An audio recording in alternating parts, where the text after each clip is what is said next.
So hormonal imbalances, like what I'm understanding, you took so many names, starting from thyroid, right? So what are the causes? How can it be taken care of? Let's start with that.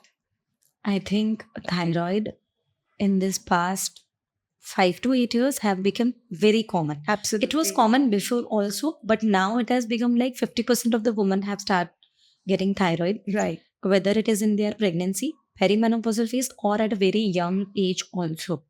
The thyroid has started fluctuating. Now, the psychosomatic reason to it is I feel that thyroid gland is here, right, in your throat. Okay, it needs a proper communication.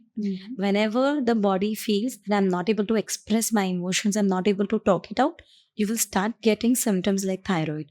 Okay, because you are not getting that when to talk. This is the psychosomatic angle of thyroid, which I have found in majority of the cases. And it doesn't need to be only thyroid. Even when you know you have hoarseness of voice or you have got swelling on your vocal cords, okay, you are either over expressing or you are not expressing. Okay, this is when the symptoms start arising. Now, the scientific and the science behind thyroid and why we are seeing so many of hypothyroid cases. First of all, the hormonal shifts because of the pressure involved in our lives. Right. Now, see, there are three hormones connected in thyroid. There is TSH, there is T4, and then there is T3. Right. Okay. So the TSH is produced in the hypothalamus and the pituitary. Okay, in the brain. So the brain and the pituitary produces TSH. Okay, and that the TSH goes into the thyroid gland, the butterfly gland situated over here, and it, tells that now you produce T4. Okay, so the thyroid gland will produce T4. Now the T4 cannot be absorbed from here. It needs to break down. So the T4 will go to the gut and the liver to break down itself in the form of T3. Okay. And now this T3 has to go inside the cell and then it will send the message back to the pituitary that everything is okay. Okay. So when the derangement is happening, that is when hypothyroidism is happening. Now, how will you catch where the derangement has happened? What happens is as soon as you start getting thyroid in your blood report, you understand that you have got hypothyroid, you think the problem is here. What if the problem is in the gut and the liver because T4, TSH bana, T4 bana, but maybe it was not able to break down in the form of T3. Right. Or you don't know that what if the problem was here somewhere because of the whenever the mental health is affected, Okay. that then the TSH production is affected, right? So the problem can be your mental health. What if the problem is that T3 is also produced, but it is not able to enter into the cell because your cell are become insulin resistant. Okay. And today, insulin resistance is the 80% root cause of all the other situations. Absolutely. So the TSH is produced, T4 is produced, broken down into T3, but it is not able to enter into the cell.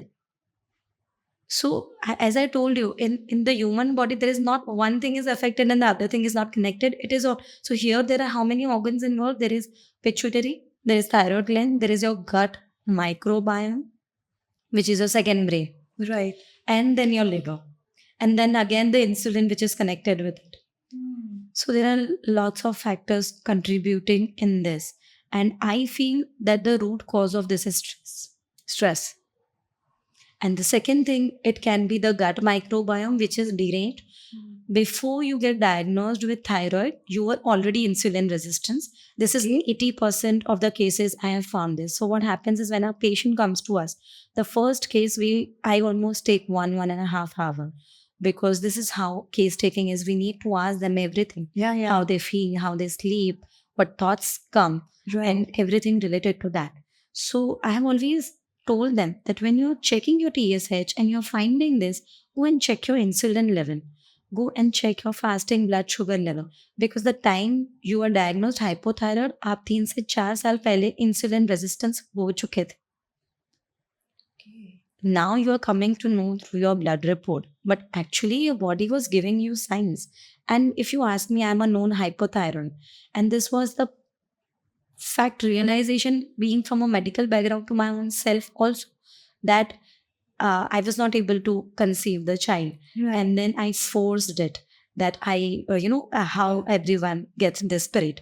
and then you know how those hormones affect your body, and then you become a hyperthyroid. So actually, the body was saving me. Yeah, Actually, the body was saving me, yeah. but then You did not look at it positively. yeah, So the lesson learned is be positive about be it. positive, and I think give a pause whenever you feel there is a shutdown or a restorative mechanism. Give a pause to your body. This is why you know PCOS ke patients who are not able to lose their stubborn body fat, they become, what is wrong with me? Why my body is not able to lose weight? I'm working it so hard. For sometimes when individual cases, I tell them just rest. Need everything. You need rest right now. No hormones need that rest.